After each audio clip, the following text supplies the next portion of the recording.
The C-SPAN networks bring you long-form public affairs programming from the nation's capital and are a public service of your television provider. C-SPAN, created by cable. Now we'll turn to Mr. Seth Rogen. Mr. Rogen, welcome, and please proceed. Thank you very much for having me, Mr. Chairman, Ranking Member Moran, and the members of the subcommittee. Thank you for the opportunity to testify today and for the opportunity for me to be called an expert at something, because that's cool.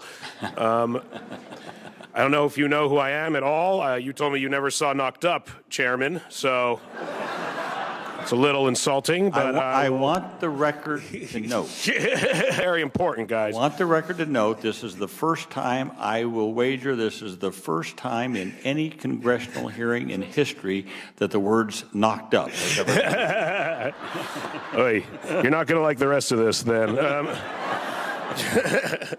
First, I should answer the question I assume many of you are asking. Yes, I'm aware this has nothing to do with the legalization of marijuana.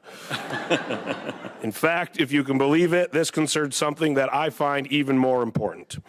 I started dating my wife, Lauren, 9 years ago when her mother was almost 54 years old. The first time I met her parents, being the mensch that I am, I was excited to spend time with them and make Lauren think I was the type of guy she should continue dating. It was this trip, the first time I met my now mother-in-law, that Lauren first admitted to herself and then to me that something was off with her mother. I guess the clues were unfortunately easy to spot since both of Lauren's mother's parents had Alzheimer's disease. Soon after this trip, at 55 years old, Lauren's mother was diagnosed with early onset Alzheimer's.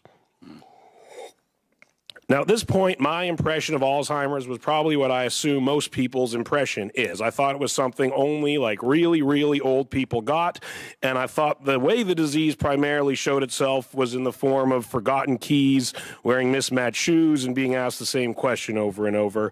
This period, which was the only way I'd seen Alzheimer's displayed in movies or television, lasted a few years for Lauren's mom. After that, however, is when I saw the real ugly truth of the disease.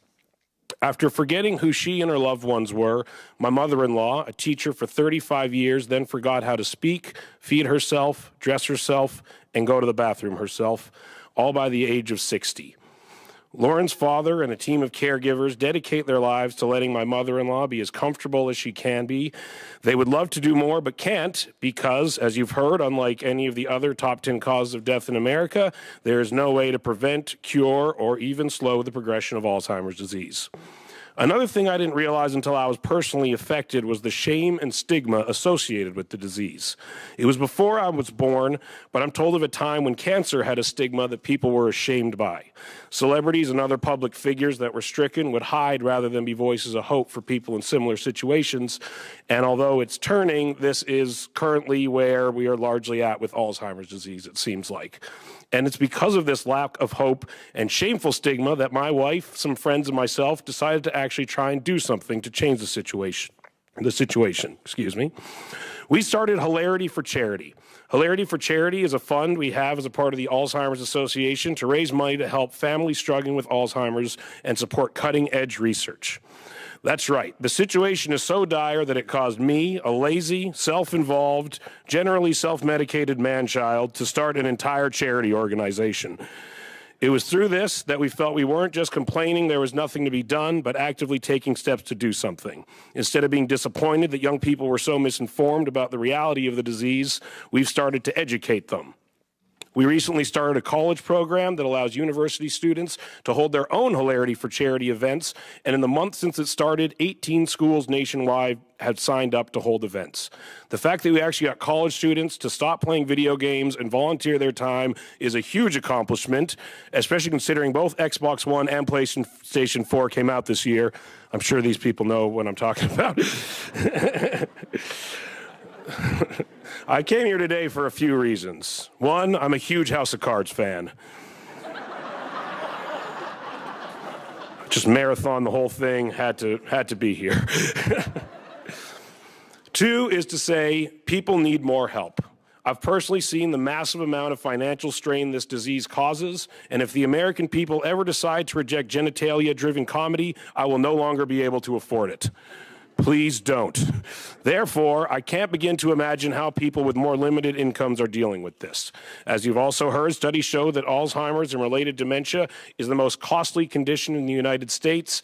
Yes, it's more costly than heart disease in a country where for $1.29 you can get a taco made out of Doritos.